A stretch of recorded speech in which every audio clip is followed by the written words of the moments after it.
Dans la vie, certaines personnes se dépassent pendant que d'autres se font dépasser. Bienvenue sur Obsession Progression, le podcast des compétiteurs qui sont obsessifs de l'amélioration. Je m'appelle Nathan Delacoste, je suis préparateur mental spécialisé dans les sports extrêmes. J'accompagne surtout des athlètes internationaux comme les skieurs et snowboarders en équipe de France. Dans ce podcast, je partage les coulisses des séances et des prises de conscience avec l'intention d'emmener votre mental au plus haut niveau en entraînant l'humain derrière la machine. Pour cette quête de performance, je vous parle à la fois mindset, cohésion de groupe, discours d'avant-match, résilience et gestion des émotions. Prenez une bonne dose d'inspiration à chaque épisode, ils sont rendus possibles par Ready to Rock.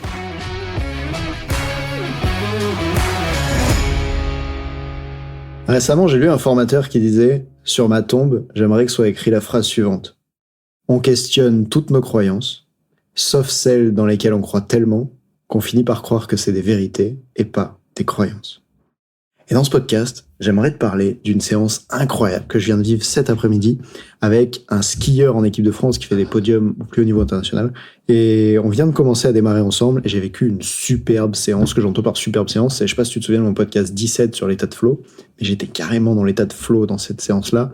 Je me sentais trop bien, j'avais le cerveau qui était connecté à fond, la discussion, ça m'intéressait beaucoup. Quand je dis la discussion, on croit presque qu'on est deux potes à discuter au bar, mais pas du tout. Ce que je veux, c'est l'activité de coacher à ce moment-là, d'ouvrir le capot, d'aller voir comment ça fonctionne, l'architecture de son esprit et d'échanger avec lui là-dessus. Vraiment, j'étais dans cet état incroyable. Du coup, j'ai envie de partager cette séance avec toi parce qu'en plus, il s'est passé des choses vraiment importantes dans cette séance qui, je pense, peuvent être très utiles si tu les comprends et que tu peux les appliquer, que ce soit pour toi qui coach ou pour tes athlètes. Alors, de quoi il s'agit ? Dans ce podcast, on va commencer par voir, déjà, c'est quoi une règle ? Une règle, c'est à la fois une croyance dans laquelle le sportif il se dit c'est comme ça que les choses fonctionnent, mais en plus, il faut respecter cette règle-là, et c'est comme ça que les choses devraient fonctionner. À un moment donné, le sportif, voilà ce qu'il me dit. Il me dit, tu sais moi Nathan, si au début de la saison, on pouvait faire en sorte de mesurer combien on s'est entraîné dur pendant tout l'été, tu vois, qui a fait le plus d'heures d'entraînement, qui s'est entraîné le plus dur, le plus longtemps. Moi, ce que je voudrais, c'est qu'à la fin de la saison, les résultats ils soient par ordre hiérarchique de qui s'est entraîné le plus dur cet été. Je voudrais que ça soit au plus méritant.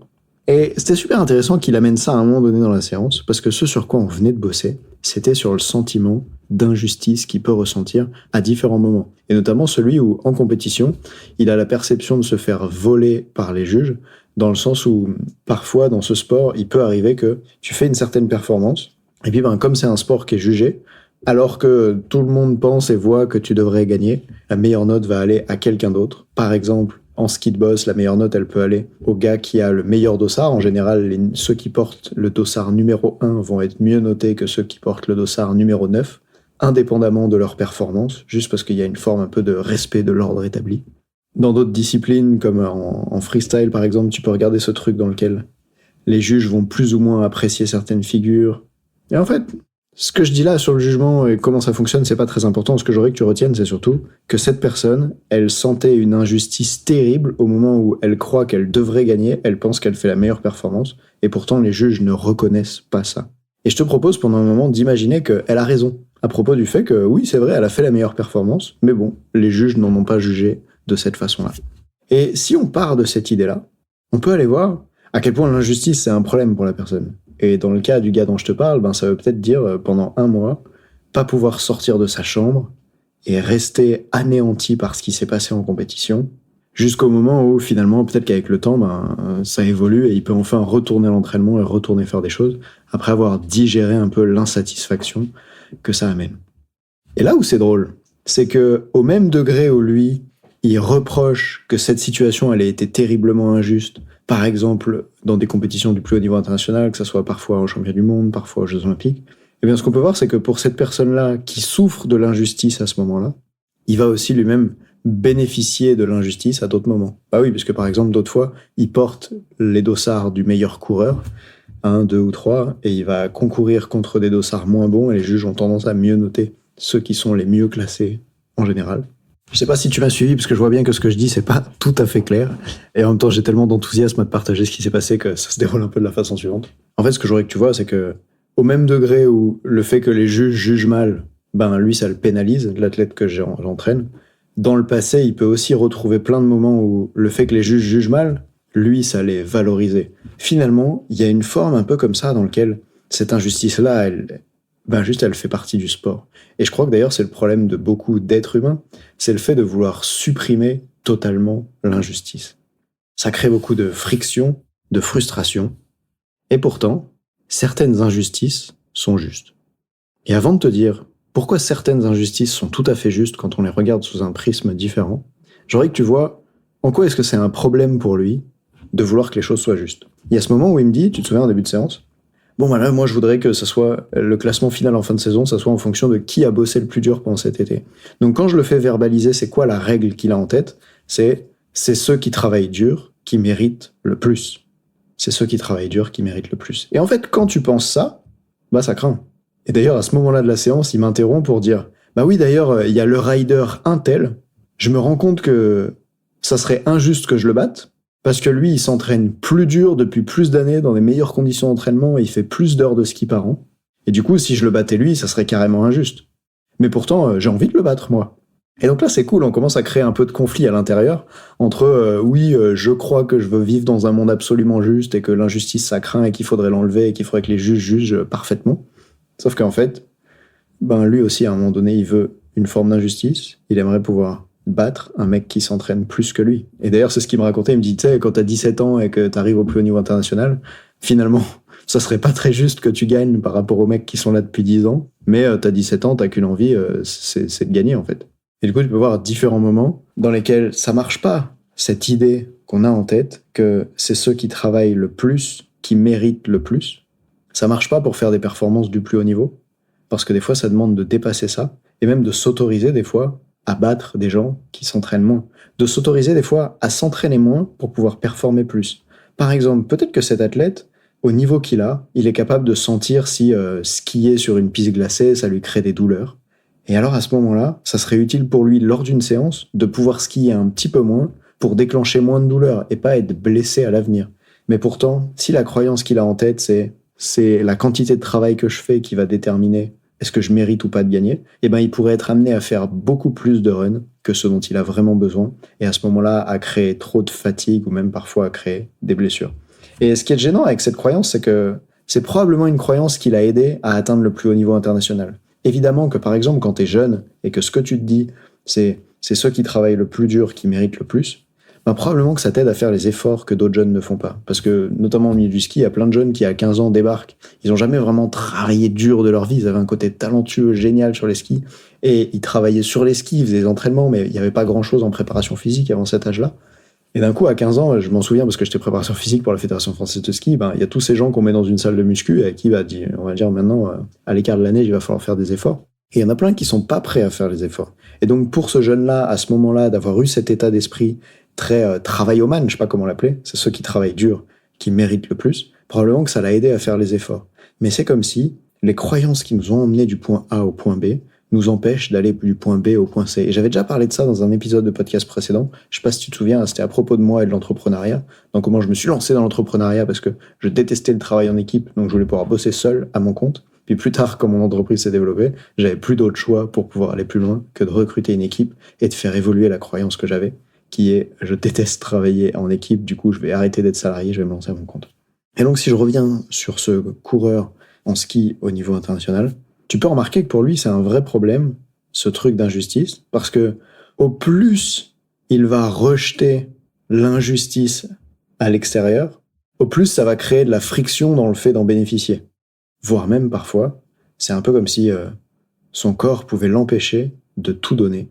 Parce que c'est pire de ne pas respecter qui on est vraiment, c'est-à-dire un mec qui veut que les choses soient justes, que de ne pas obtenir de bonnes performances. Et là, quand je te dis ça, tu te dis peut-être, mais attends, c'est un peu perché ton truc. En fait, pas du tout. Je te donne un exemple plus simple. J'avais accompagné une fois un judoka qui me disait « Nathan, je comprends pas, à l'entraînement, je suis le champion du monde de l'entraînement, je bats tous mes amis, je gagne tous les entraînements. Mais quand j'arrive en compétition, dès que je tombe contre un ami, dès que je tombe contre quelqu'un de mon groupe d'entraînement qui est un ami et que je bats toute l'année à l'entraînement, en compète, je perds à chaque fois. » Et pour ce jeune-là, quand on est allé creuser et qu'on est allé voir, d'après toi, qu'est-ce qui se passerait si tu battais tes amis en compétition, il m'avait répondu « Wow, en fait, je me rends compte que j'ai peur qu'ils ne soient plus mes amis. » Et à ce moment-là, sa peur que ses amis ne soient plus ses amis était tellement grande qu'il y avait quelque chose à l'intérieur qui se passait et qui bloquait en fait son énergie, ses compétences, tout ce qu'il pouvait mettre en place sur le tatami pour gagner. À tel point que, quand je l'ai aidé après à prendre conscience de en quoi ça pouvait être un cadeau pour ses amis de les faire perdre, et que je l'ai forcé à en appeler en demandant, tiens, si je te bats, est-ce que tu seras plus mon ami? Bref, on avait fait du gros travail là-dessus. Quand il s'est rendu compte que sa croyance était fausse et qu'il n'allait pas perdre ses amis parce que il les battait en compétition, eh bien à ce moment-là, le problème a tout simplement disparu. Donc ouais, je te propose d'aller voir à quel point ces règles qu'on se donne, la façon dont on croit que les choses devraient fonctionner, c'est tellement important pour nous en termes d'identité que parfois même les objectifs qu'on veut atteindre souffrent du fait que on s'autorise pas à dépasser ces règles-là. On s'autorise pas à dépasser par exemple la règle du il faut travailler dur pour gagner beaucoup. Et tiens, ça marche aussi sur le plan financier par exemple. J'en parlais avec lui pendant la séance, je lui disais mais après tout, qu'est-ce qui est juste? Regarde, j'ai 2 situations autour de moi. Je connais des gens qui sont serveurs, qui vont bosser 60 heures par semaine, qui vont gagner finalement assez peu d'argent. Et des fois même, ils travaillent très dur et leurs heures supplémentaires sont pas payées. Puis à l'inverse, j'ai un pote qui est développeur web et qui a créé un site qui lui prend 1 heure par mois à gérer. Et grâce au fait que le site fasse de l'affiliation, en 1 heure par mois, il génère entre 7 et 10 000 euros par mois avec son site. On pourrait croire que c'est tout à fait injuste que ce serveur qui bosse 60 heures par semaine dans un travail qui, ça se trouve, ne lui plaît pas, par exemple, mais qu'il fait vraiment les efforts, on pourrait croire que c'est tout à fait injuste qu'il gagne moins que le développeur qui a développé un site et qui, finalement, ça lui prend 1 heure par mois.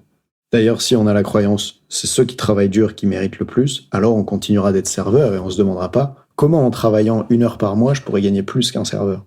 Mais la réalité, c'est que cette personne qui a été développeur pour ce site web-là, d'ailleurs tu te demandes peut-être comment il gagne de l'argent ce site, en gros le site il est référencé sur Google, donc quand les gens y cherchent quel est le meilleur logiciel pour accomplir telle tâche, les gens vont tomber sur le site qu'a créé mon pote développeur, et ensuite le site renvoie le trafic vers un logiciel que les gens vont acheter, et du coup le logiciel envoie une commission au site de mon pote, puisque le site a informé les gens que c'était ce logiciel-là qui était utile d'acheter pour eux.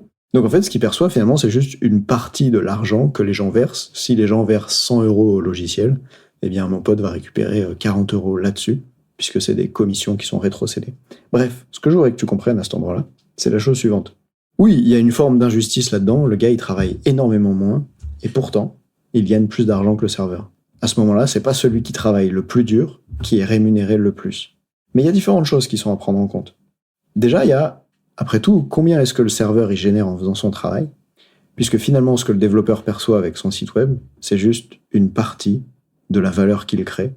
Son site web permet à un logiciel de faire des ventes et il récupère 40% des ventes effectuées par ce logiciel. Et donc, selon le prisme à travers lequel on regarde, on peut trouver ça juste. On peut le trouver juste aussi dans d'autres dimensions. Par exemple, peut-être que le développeur, au lieu de bosser pendant des années et de gagner sa vie avec le rôle de serveur, peut-être que pendant des années, il a dû étudier, geeker à propos de comment devenir un bon développeur. Et pendant toute cette période-là où il n'avait pas les compétences, probablement qu'il n'avait aucun revenu. Jusqu'au jour où il est devenu un meilleur développeur, et là, il a pu commencer à exploiter ses compétences, et ensuite à avoir un levier qui est beaucoup plus grand. C'est quoi un levier? C'est comme quand tu veux ouvrir la porte de la salle de bain chez toi, si tu pousses à côté des gonds, la porte elle s'ouvre pas trop, alors que si tu pousses au niveau de la poignée, là il y a beaucoup plus de levier, la porte elle s'ouvre facilement rien qu'avec le petit doigt. Le développeur, il a peut-être pris des risques pendant des années, ou en tout cas investi temps, énergie, argent pour se former, pour développer ses compétences, et être récompensé plus tard pour ça. Et je suis pas en train de dire que tout le monde devrait devenir développeur. Ce que je suis en train de dire, c'est que finalement, à travers le modèle de c'est ceux qui travaillent le plus dur qui gagnent le plus, c'est clair que c'est extrêmement injuste que les serveurs gagnent moins. Mais à travers le modèle de qui permet le plus au monde de se développer et de passer au prochain niveau, probablement que les développeurs apportent plus et que c'est plus juste. Tu vois, sous la forme suivante, par exemple, moi j'adore Deliveroo, j'aime bien me faire livrer des plats à la maison. C'est un peu comme un serveur qui te livrerait à table, sauf qu'au lieu de te livrer à table au restaurant, eh bien il te livre à table chez toi. À ce moment-là, et certaines personnes ne seront pas d'accord avec cet avis-là, mais c'est le mien. À ce moment-là, quand le serveur, le développeur développe ce site de service qui fait que je peux être livré chez moi, je trouve qu'il contribue plus à développer les choses pour l'humanité que s'il servait des assiettes tous les jours dans le même restaurant. Et donc, à travers ce filtre-là, ça me semble juste qu'il soit mieux rémunéré, ce développeur, que le serveur. Et pourquoi je te parle de tout ça? Parce qu'au final, si juste ou injuste, ça dépend surtout de à travers quel prisme on regarde le monde. Si ça dépend surtout de c'est quoi la règle qu'on se donne, tu vois. Puisque dans le premier cas, la règle c'est travailler dur, c'est ceux-là qui méritent le plus. boum, ben ça rend la situation du serveur injuste. Mais dans l'autre règle, c'est qui développe le plus des nouvelles technologies pour l'humanité, par exemple, qui apporte le plus de valeur financière. Et à ce moment-là, ça serait complètement injuste que le développeur gagne moins que le serveur. Ça dépend de c'est quoi le modèle à travers lequel on regarde. Ça veut dire qu'au final, rien n'est juste, rien n'est injuste. Oui, désolé. Rien n'est juste, rien n'est injuste. Ça dépend de c'est quoi la culture que tu as. C'est quoi les règles que tu te donnes. Et je suis pas en train de dire qu'on devrait complètement les supprimer. Hein. Tu vois, par exemple, il y a un endroit où moi je trouve qu'en France on devrait faire changer les choses, et j'en parlais récemment avec quelqu'un, c'est sur l'héritage. Je disais que pour moi on devrait avoir une taxation à la mort de 100%, comme ça permettrait de redistribuer les sous et d'aider un plus grand nombre à accéder par exemple au logement, à des études, etc. Et puis une autre personne, celle avec qui je disais, me disait mais non, t'imagines pas, un papa il a travaillé toute sa vie pour créer un patrimoine, il veut le léguer à ses enfants, c'est pas normal qu'il ait de la taxation là-dessus, alors que moi j'étais pour une taxation à 100% là-dessus. Et en fait pour nous deux, la situation nous semblait injuste. Du coup, en soi, il y a rien de juste ou injuste, ça dépend à travers quel prisme tu regardes. Pour moi, dans le prisme par exemple de la méritocratie, on devrait donner la possibilité à tout le monde de pouvoir être en santé gratuitement, de pouvoir s'éduquer gratuitement, etc. Et dans ce modèle-là, je trouve que l'héritage sans taxation, c'est complètement injuste. Mais par contre, dans son modèle du monde à elle, un modèle dans lequel, quand tu travailles toute ta vie, tu possèdes un patrimoine et tu devrais pouvoir le transmettre à qui tu veux, après tout, c'est ton argent, ton patrimoine. Dans son modèle à elle, c'était complètement injuste la taxation. Et donc, tu peux voir à nouveau qu'il n'y a pas de juste ou injuste. Ça dépend surtout de c'est quoi la règle à travers laquelle tu regardes. Et pour moi, la règle, c'était ici, par exemple, la méritocratie, le fait de pouvoir accéder à plus de choses pour plus de monde. Et pour elle, la règle, c'est le droit de propriété. C'est ton patrimoine, ça t'appartient, etc. D'ailleurs, je lui ai dit à un certain stade, en fait, c'est comme la royauté, quoi. Les rois, ils possédaient les châteaux, ils possédaient les champs, ils possédaient les ressources. Là, quand je lui ai dit ça l'a fait un peu évoluer sur cette histoire de droit de propriété. Mais si tu me suis jusqu'à maintenant, tu comprends que, comme juste ou injuste, finalement, c'est pas une vérité. C'est juste un jugement. Souviens-toi de la première phrase que j'ai dit au début du podcast. Quand je t'ai dit, on accepte de questionner toutes nos croyances, sauf celles qu'on croit tellement qu'elles sont vraies, qu'on refuse même de les questionner. C'est ce qui se passe à cet endroit-là. C'est que quand un athlète, il se dit « cette situation est injuste », il croit qu'il a raison. Il croit que c'est vrai, que cette situation, elle est véritablement injuste. Et probablement que c'est le pire qui puisse lui arriver. Parce que du coup, il n'arrive pas à voir en quoi est-ce que pour lui l'injustice, elle est utile à d'autres moments des compétitions, à d'autres moments de sa vie. Et surtout, il n'arrive pas à aller chercher les avantages qu'il y a derrière ça. Exemple, l'athlète qui se fait voler en compétition. Et je pense à Teddy Riner qui a une superbe vidéo là-dessus dans le film Riner par France Télévisions, qui présente que, avant sa longue épopée de victoire pendant 10 ans où il n'a pas perdu un seul match, il y a un moment donné au Japon au champion du monde où il devrait être champion du monde, mais d'après lui, d'après le camp français, d'après tout le monde, j'exagère quand je dis tout le monde, il se fait voler par le japonais en face, en tout cas à l'arbitrage.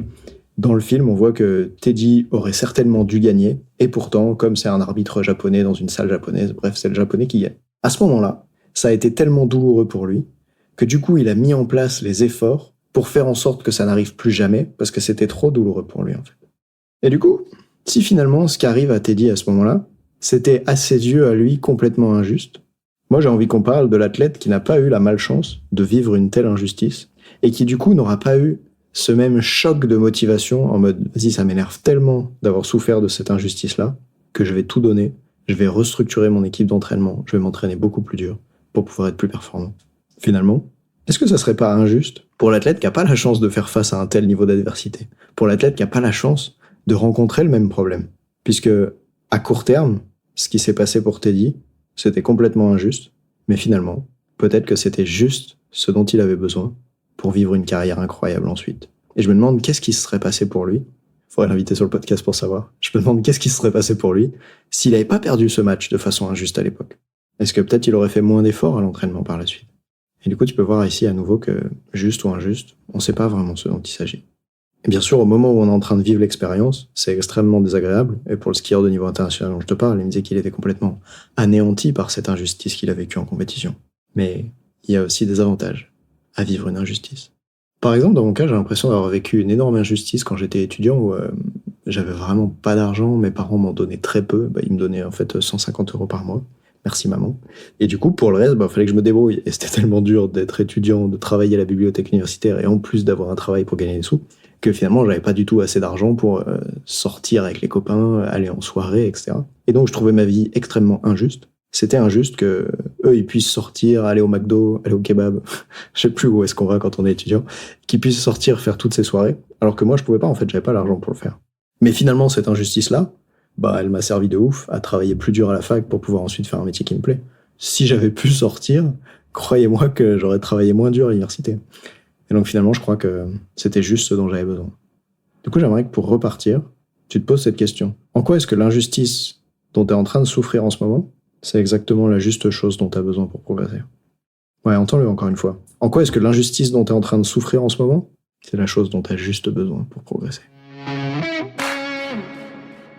Ok, pour terminer ce podcast, je t'invite à mettre de la conscience sur c'est quoi les croyances que tu as dont tu crois tellement qu'elles sont vraies, que c'est des vérités que tu ne questionnes même plus. Et puis tu peux te demander aussi c'est quoi les règles que tu te forces à respecter, comme cet athlète par exemple qui se dit comme c'est ceux qui travaillent le plus dur qui vont mériter le plus, qui vont gagner, qui vont être payés, qui vont obtenir des résultats, comme il croyait tellement à cette règle que c'était une vérité pour lui, alors il s'empêchait à l'entraînement parfois de s'entraîner un peu moins, tandis que c'est pourtant ce dont il avait besoin. Il s'empêchait de parfois récupérer, alors que c'est ce dont il avait besoin. Et je t'invite à aller voir toi, c'est quoi les règles comme celle-ci que tu t'imposes? Peut-être que tu imposes à tes athlètes quand tu les entraînes, et qui vous limitent. Sachant que les règles, c'est utile. Quand je me suis formé en Australie, dans la formation, ils appelaient ça les winning formula. Les règles, c'est utile parce que souvent, elles nous ont amené de passer du point A au point B, mais elles peuvent nous empêcher d'aller du point B au point C, donc c'est le moment de les changer et d'oublier que c'est des vérités. C'est pas des vérités, c'est des croyances qui, à un moment donné, sont utiles, à un autre sont limitantes. Et voilà ce que j'ai envie de te transmettre. Donc, parfois ce podcast, je sais, il était très confus, pas du tout clair. C'est parce que j'étais après une séance, j'étais trop chaud, j'avais trop de choses à transmettre. C'est dur de raconter toutes les histoires en les liant comme ça. Et j'espère que quand je synthétise à la fin comme ça apporte beaucoup de valeur et que tu arrives à repartir avec quelque chose de très concret, actionnable, des questions à te poser, des questions à poser à tes athlètes, à ton entourage. Merci d'avoir écouté. Partage ce podcast si tu penses qu'il y a quelqu'un que ça peut aider. Et je te dis salut, à la prochaine. Ciao.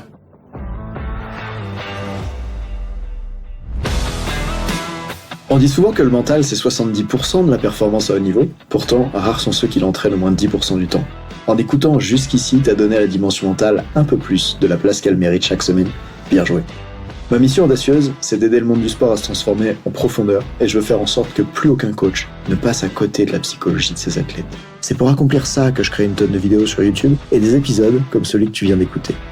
Alors, je vais pas te demander d'inscrire de force tes amis au podcast et en même temps, si tu peux en parler à quelqu'un qui va l'adorer, quelqu'un à qui ça serait utile, ta recommandation, elle signifie beaucoup pour moi. Si chaque auditeur en parle juste à 2 autres, l'année prochaine, on sera des milliers de fois plus nombreux avec l'obsession progression. Salut!